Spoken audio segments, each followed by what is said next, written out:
Just enjoy and listen to, and have a fun of it. 안녕하세요. 여러분의 즐거운 지식 충전소 스토리 레이디오 스테이션입니다. 안녕하세요. 여러분의 지적 호기심을 채워드릴 이야기꾼입니다. 세상의 흥미로운 이야기를 함께 파헤쳐 볼 준비, 다 되셨나요? 네, 시작하기 전에요. 구독, 좋아요, 알람 설정 이거 꼭 좀 부탁드릴게요. 저희한테는 정말 큰 힘이 되거든요. 네, 맞아요. 여러분의 클릭 한 번이 저희에겐 진짜 밥심, 그런 거죠. 자, 오늘은 어쩌면 좀 불편하게 느껴지실 수도 있어요. 하지만 지금 우리 사회가 꼭 한번 진지하게 들여다봐야 할 문제, 바로 제노포비아, 그러니까 외국인 혐오 현상에 대해 깊이 이야기 나눠보려고 합니다. 네, 사실 이 주제를 꺼내게 된 계기가 좀 있는데요. 최근에 명동이나 강남처럼 외국인들이 많이 오가는 곳에 나가보면요. 특정 집단을 향한 시위가 눈에 띄게 늘었어요. 특히 중국이나 북한 관련해서요. 근데 그 분위기가 좀 예사롭지가 않다는 거죠. 맞아요. 그냥 자기 의견 표출을 넘어서서 굉장히 공격적이고 막 위협적인 구호들이 난무하더라고요. 누가 봐도 좀 극단적인, 소위 말하는 그 극우 정치색이 강하게 느껴지고요. 네네. 심지어 특정 정치인을 지지하면서 내란 운운하는 목소리까지 나오는데 이걸 현재로선 법적으로 딱히 제재할 방법도 마땅치 않다는 이야기도 있고요. 진짜 이게 뭔가 싶을 때가 많습니다. 이런 현상을 보면서 외국인 혐오, 즉 제노포비아가 우리 사회에 왜 이렇게 스며들고 있는지, 그 근본적인 원인이 뭘까 궁금해지더라고요. 이게 단순히 그냥 감정적인 문제를 넘어서는 어떤 구조적인 이유가 있지 않을까 싶어서요. 그렇죠. 그리고 이게 비단 한국만의 문제는 아니잖아요. 해외에서는 비슷한 문제들이 어떤 사회적 비용을 치르게 했는지 그런 사례들을 살펴보면 우리 상황을 좀 더 냉정하게 진단하고 또 앞으로 어떻게 나아가야 할지 방향을 잡는 데 도움이 될 것 같아서요. 그래서 오늘 이 주제를 깊게 파고 들어보기로 했습니다. 좋습니다. 그럼 오늘 이 복잡하게 얽힌 제노포비아 문제의 실타래를 저와 함께 풀어보시죠. 자, 그럼 1부, 한국의 제노포비아, 도대체 왜 생겨나는 걸까?부터 시작해보죠. 우선 많은 분들이 들어는 보셨겠지만 제노포비아가 정확히 어떤 의미인가요? 네, 제노포비아는요. 그 그리스어에서 왔는데 낯선 사람을 뜻하는 제노스하고 공포를 뜻하는 포보스가 합쳐진 말이에요. 간단히 말해서 낯선 것, 특히 외국인이나 좀 이질적인 문화에 대해 느끼는 비이성적인 두려움이나 혐오감, 이걸 의미합니다. 아, 익숙하지 않은 것에 대한 막연한 불안감이 혐오로까지 이어지는 거군요. 최근 한국 사회에서 나타나는 양상은 앞서 잠깐 언급했지만 좀 더 구체적으로 설명해 주실 수 있을까요? 정말 피부로 느껴질 만큼 심각해진 것 같아서요. 네, 대표적인 사례가 그 명동이나 대림동, 아니면 건대입구 양꼬치거리처럼 특정 국적, 특히 중국계 주민들이 많이 거주하거나 활동하는 지역을 직접적인 표적으로 삼는 시위들이에요. 단순히 중국 반대 이런 수준이 아니라 인종차별적인 욕설이나 나가라 같은 구호를 외치고 위협적인 행동으로 공포 분위기를 조성하는 거죠. 아, 심하네요. 네, 심지어 지나가는 사람한테 다짜고짜 신분증을 요구하면서 중국인이 아님을 증명하라고 하는 그런 황당한 일까지 벌어지기도 했어요. 헐, 듣기만 해도 숨이 턱 막히네요. 그런데 더 놀라운 건 이런 시위에서 Stop the Boats 같은 해외 극우파들의 구호가 등장한다는 점이에요. 이건 뭘 의미하는 걸까요? 그냥 우연의 일치라고 보긴 좀 어렵잖아요. 그렇죠. 이건 한국의 제노포비아가 우리만의 문제가 아니라 전 세계적으로 번지고 있는 포퓰리즘, 그러니까 대중의 불안감이나 불만을 이용하는 정치 전략과 맞닿아 있다는 아주 강력한 신호입니다. 경제가 어렵거나 사회가 불안할 때 그 책임을 외부의 특정 집단, 즉 희생양에게 돌리는 그런 손쉬운 전략이 국경을 넘어 공유되고 모방되고 있는 현상이죠. 이런 극단적인 행동들이 실제 사회나 외교 관계에도 영향을 미치고 있죠? 물론입니다. 실제로 주한 중국 대사관에서 한국 내 반중 시위에 대해 우려를 표하면서 자국민들에게 안전주의보를 발령하기도 했고요. 우리 정부 역시 외국인들이 불안감을 느끼지 않도록 불법적인 집회나 시위에 대해서는 단속을 강화하겠다는 입장을 밝히기도 했습니다. 이게 단순한 사회 갈등을 넘어서 국가 이미지 실추나 외교적 마찰로 이어질 수 있는 사안이라는 거죠. 그렇다면 근본적으로 왜 유독 한국 사회에서 이런 제노포비아 현상이 나타나고 또 확산되는 걸까요? 그 뿌리를 좀 더 깊이 파헤쳐봐야 할 것 같습니다. 네, 여러 요인이 복합적으로 작용하는데요. 크게 세 가지 구조적인 뿌리를 짚어볼 수 있습니다. 첫 번째는 우리의 그 인식 저변에 깔린 문제, 바로 단일민족 신화라는 어떻게 보면 허위의식입니다. 아, 단일민족. 진짜 귀에 못이 박히도록 들었죠? 우리는 단일민족 국가다. 이게 왜 문제가 되는 건가요? 우리 뭐 자부심의 근거 아니었나요? 그렇죠. 자부심의 근거로 여겨져 왔던 게 사실이죠. 하지만 인류학적으로 보면요, 외부와 전혀 섞이지 않은 순수한 의미의 단일민족이라는 개념은 현실에 존재하기 어렵습니다. 거의 신화에 가깝죠. 모든 민족은 기나긴 역사 속에서 끊임없이 이동하고 교류하고 섞여 왔으니까요. 그렇죠. 그런데 한국은 일제강점기라는 특수한 역사적 경험 속에서 민족의 정체성과 독립성을 강조해야 했고, 그 과정에서 단일민족 단론이 국민적 정서로 매우 강하게 뿌리내리게 된 측면이 있습니다. 그 단일민족이라는 생각이 강하면 자연스럽게 외국인을 우리와 다른 존재로 보게 되겠군요. 바로 그 지점입니다. 우리는 혈연적으로 하나라는 생각이 강하면 외국인은 혈통이나 문화가 다르기 때문에 우리와는 근본적으로 섞일 수 없는 타자로 규정하기 쉬워집니다. 이걸 전문 용어로는 배타적 민족주의, 에스노내셔널리즘이라고 하는데요. 심지어 일부 연구에서는 이런 인식이 이주민을 단순히 다른 사람이 아니라 미래의 잠재적 적으로까지 인식하게 만드는 경향이 있다고 분석하기도 해요. 그런데 여기서 좀 아이러니한 점이 있지 않나요? 그렇게 혈통을 중시한다면서 정작 같은 한민족인 중국 동포, 그러니까 조선족이나 중앙아시아의 고려인 동포들에 대해서는 또 차별적인 시선을 보내는 경우가 많잖아요. 이건 어떻게 설명해야 하죠? 그거 아주 중요한 포인트를 짚어주셨어요. 그게 바로 인종적 위계화라는 현상입니다. 같은 민족임에도 불구하고 출신 국가의 경제적 수준이나 사회적 지위에 따라서 우리 안에서 또 다른 위계를 만들어 차별하는 거죠. 아, 민족보다 돈이 먼저다 뭐 이런 건가요? 네, 좀 직설적으로 말하면 그런 면이 있는 거죠. 즉, 민족이라는 기준보다 경제력이나 선진국, 후진국 같은 이미지가 더 강력한 차별의 잣대로 작용하는 현실을 보여줍니다. 순수한 혈통주의라기보다는 경제력과 결합된 좀 왜곡된 민족주의라고 볼 수 있겠죠. 결국 단일민족 신화라는 건 그냥 머릿속 생각에만 그치는 게 아니라 실제 법이나 제도 같은 사회 구조에도 영향을 미친다는 거군요. 네, 그렇습니다. 예를 들어서 혈통주의, 어려운 말로 유스상꾸니스라고 하죠. 여기에 기반한 국적법이나 외국인의 출입국 및 체류를 관리하는 법규들이 이런 우리와 타자를 구분하는 인식을 바탕으로 만들어지면서 알게 모르게 차별적인 시스템을 공고히 해온 측면이 있습니다. 국경을 넘나드는 사람들을 효율적으로 통제하고 관리하려는 국가의 필요와 맞물리면서 때로는 특정 집단을 열등한 타자로 규정하고 배제하는 구조를 만들기도 하는 거죠. 그래서 많은 전문가들은 제노포비아가 단순히 개인의 편견 문제만이 아니라 이런 구조적 배제가 낳은 결과물이기도 하다고 지적합니다. 혐오가 개인이 아니라 구조의 문제일 수 있다는 거죠. 인식의 문제, 즉 단일민족 신화가 첫 번째 뿌리였다면 두 번째는 역시 경제적인 문제겠죠? 아무래도 먹고 사는 문제만큼 민감한 게 없으니까요. 맞습니다. 두 번째 뿌리는 바로 경제적 요인입니다. 사회학에는 경제적 경쟁 이론이라는 게 있어요. 쉽게 말해서 경제 상황이 나빠지고 일자리가 줄어들면 사람들이 이민자나 외국인을 자신들의 생계를 위협하는 경쟁자로 인식하게 되고 그 결과 반감과 혐오가 커진다는 듣고 보니 우리도 1997년 그 IMF 외환 위기 때 대량 실업 사태를 겪으면서 외국인 노동자에 대한 부정적인 시선이 부쩍 늘었던 기억이 나요. 저도 그때 좀 그랬던 것 같아요. 정확합니다. 실제로 IMF 외환 위기가 한국 사회의 이민자에 대한 배타적인 태도를 형성하는 데 중요한 변곡점이 되었다는 연구 결과들이 있습니다. 최근에는 특히 청년 세대가 느끼는 극심한 취업난과 공정성에 대한 민감성, 그리고 일각에서 제기되는 역차별 논란과 맞물리면서 이런 경향이 다시 부각되고 있어요. 한정된 자원과 기회를 놓고 외국인들과 경쟁해야 한다는 인식이 확산되기 쉬운 환경인 거죠. 특히 저임금이나 저숙련 일자리에서는 내국인 노동자들이 외국인 노동자들과 직접적으로 경쟁하는 상황에 놓일 수 있으니 반감이 더 클 수도 있겠네요. 네, 그런 경향이 뚜렷하게 나타납니다.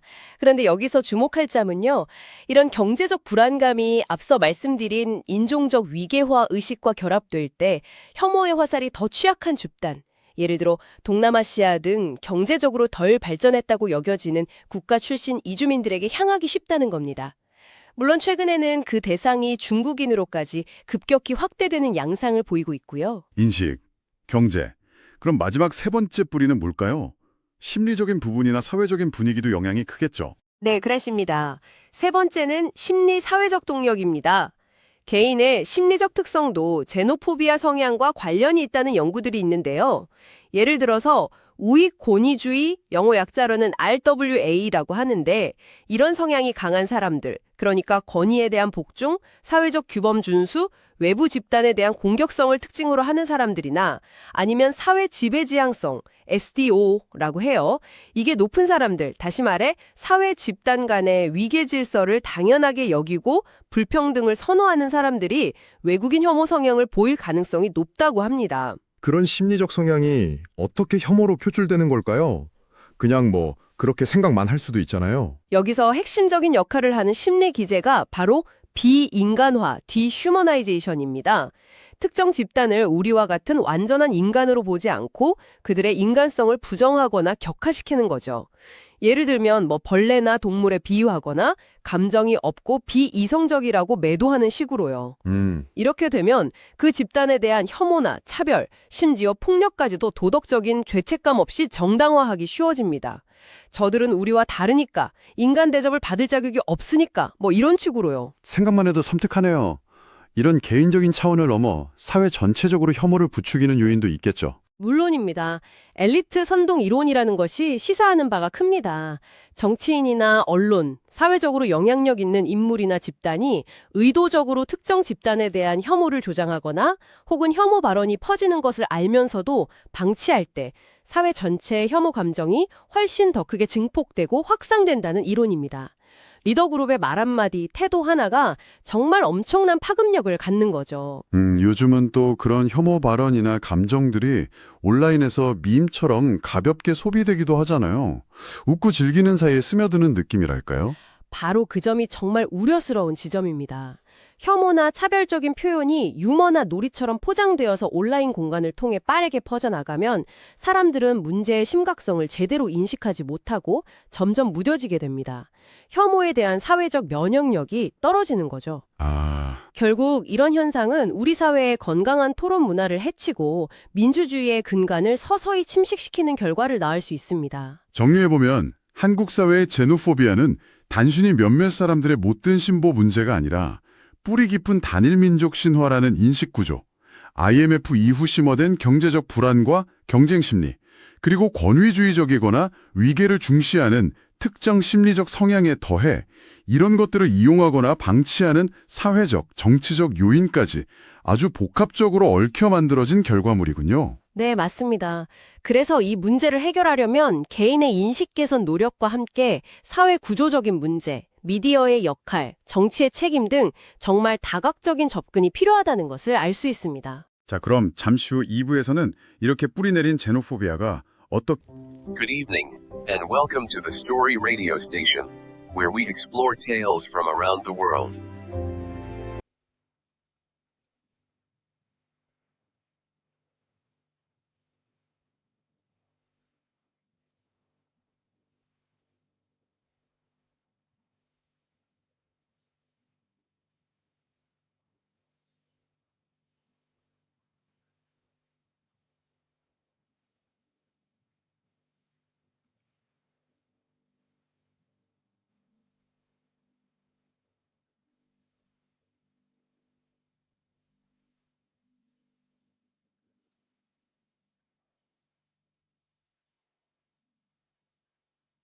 스토리 라디오 스테이션 2부 계속해서 제노포비아에 대해 이야기 나누고 있습니다.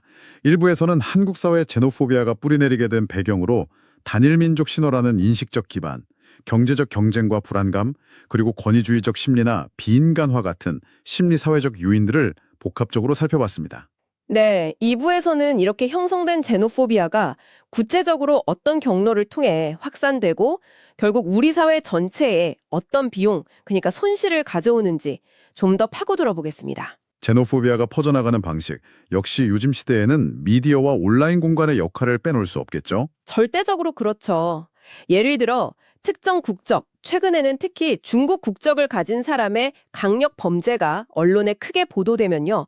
온라인 커뮤니티나 SNS에서는 거의 즉각적으로 해당 국가 전체에 대한 혐오 감정이 폭발적으로 터져 나오는 것을 볼 수 있습니다. 네, 맞아요. 중국인들은 다 잠재적 범죄자다. 당장 추방해야 한다.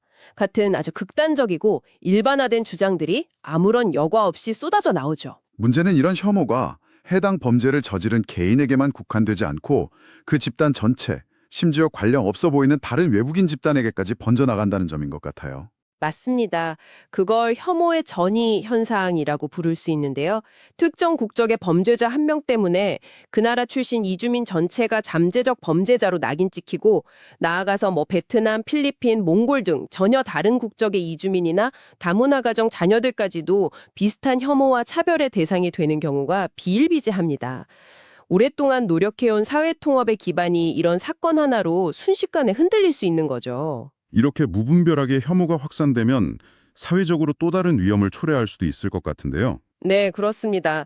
지속적인 차별과 혐오에 노출된 외국인 공동체가 사회에 대한 불만과 소외감을 느끼게 되면 이것이 또 다른 형태의 갈등이나 범죄로 이어질 가능성도 배제할 수 없습니다.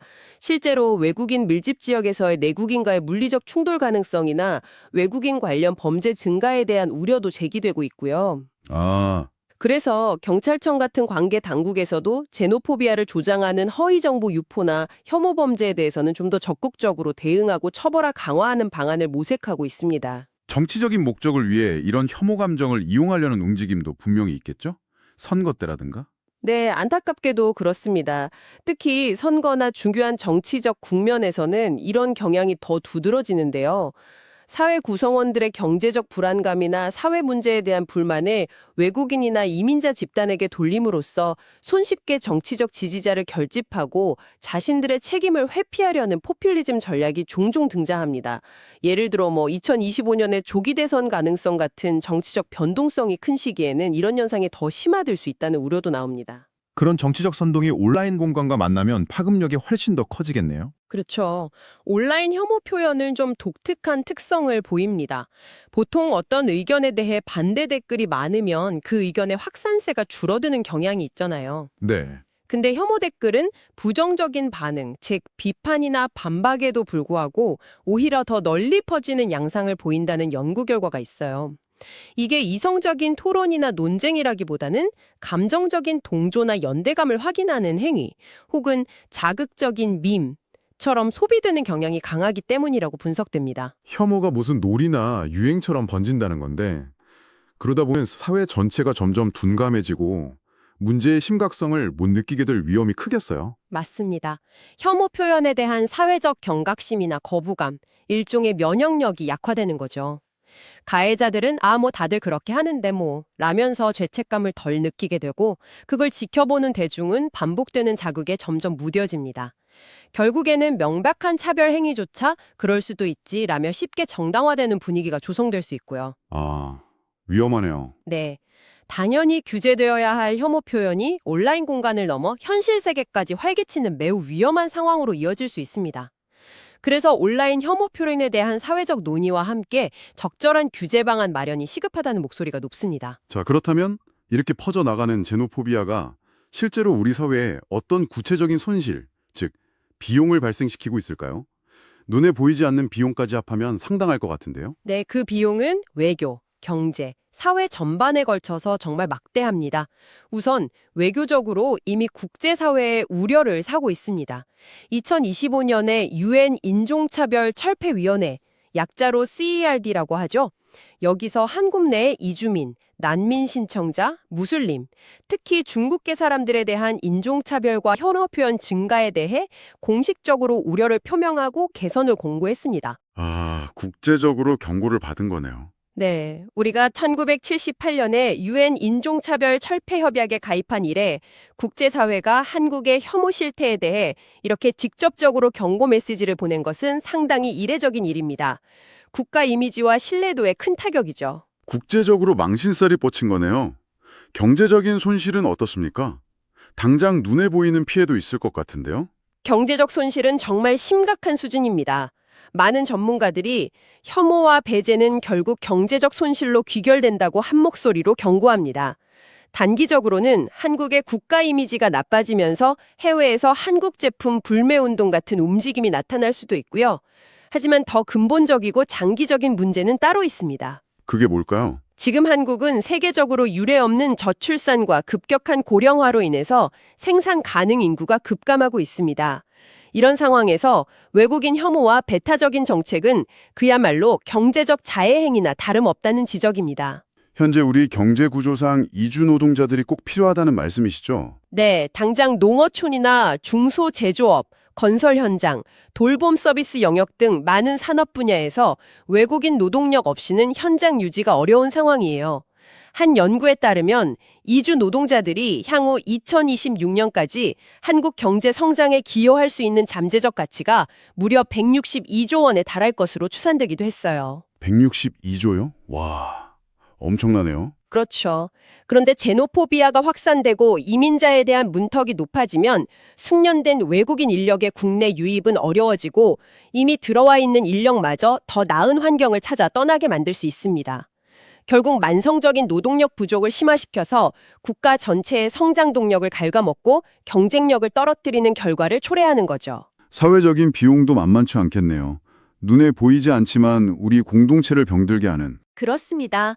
사회의 통합을 저해하고 내부적인 갈등과 분열을 심화시키는 것은 물론이고요. 또 한 가지 잊지 말아야 할 것은 상호주의의 원칙입니다. 우리가 다른 나라 사람들을 혐오하고 차별하면 해외에 나가 있는 수많은 우리 국민들, 우리 동포들도 똑같은 혐오와 차별의 대상이 될 수 있다는 점을 항상 기억해야 합니다. 결국 부메랑이 되어서 돌아올 수 있다는 거죠. 해외 사례를 보면 이런 제노포비아가 가져오는 폐해를 더 명확하게 알 수 있을 것 같아요. 미국은 어땠나요? 그 트럼프 행정부 시절에 반이민 정책이 강력했잖아요. 네, 트럼프 행정부의 강력한 반이민 정책과 무슬림 입국 금지 조치 등은 미국 사회에 큰 파장을 일으켰죠. 특히 의료 및 돌봄 시스템에 미친 영향이 컸습니다. 미국은 필수 의료 인력의 상당 부분을 이민자에 의존하고 있고 노인 등을 위한 장기 요양 돌봄 인력의 약 28%가 이민자 출신이거든요. 생각보다 비율이 높네요. 네. 그런데 대규모 추방 정책이나 불안정한 체류 신분 때문에 이민자들이 현장을 떠나거나 유입이 줄어들면서 의료 인력 부족이 심화되고 의료비가 상승하며 요양시설 운영에 어려움을 겪는 등 공공 인프라 자체가 흔들릴 수 있다는 경고까지 나왔습니다. 경제적인 논리를 떠나서 사회 시스템 유지에 필수적인 인력마저 배척한 결과죠. 유럽의 상황은 또 어땠나요? 거기도 난민 문제 등으로 갈등이 많았잖아요. 유럽은 경제 위기가 닥칠 때마다 외국인 혐오 정서가 고개를 들고 이를 정치적으로 이용하는 극우 정당이 세력을 얻는 패턴이 반복되는 경향을 보여왔습니다. 과거 1930년대 대공황 시기에 경제난 속에서 유대인 혐오가 확산되며 나치즘이 발흥했던 뼈아픈 역사가 있는데 네. 최근에도 글로벌 금융위기 이후 경제가 어려워지자 핀란드, 노르웨이, 스웨덴 같은 북유럽 복지국가들에서조차 반이민을 내세운 극우 정당의 지지율이 급상승했습니다. 경제난의 책임을 이민자들에게 전가하면서 다문화주의 정책을 후퇴시키려는 움직임까지 나타났죠. 역사가 반복될 수 있다는 우려를 낳았습니다. 가까운 일본의 사례도 빼놓을 수 없겠네요. 제일 한국인에 대한 차별 문제가 계속되고 있으니까요. 네, 일본 내 제일 한국인들은 역사적으로 오랫동안 법적, 사회적 차별을 겪어왔습니다. 그런데 지금도 일부 극우 세력들은 인터넷이나 SNS를 통해서 제일 한국인들은 세금을 내지 않는다거나 특별한 혜택을 누리고 있다는 등 전혀 사실과 다른 허위 정보를 조직적으로 퍼뜨리면서 혐오와 차별을 부추기고 있습니다. 그런 가짜 뉴스들이요? 네, 이런 가짜뉴스가 정치적으로 이용되면서 구조적인 차별을 더 공고히 하는 악순환이 계속되는 거죠.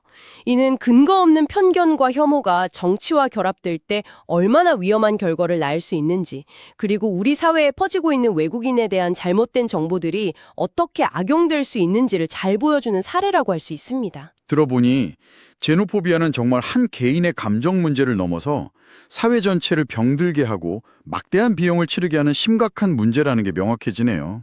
네, 그렇습니다.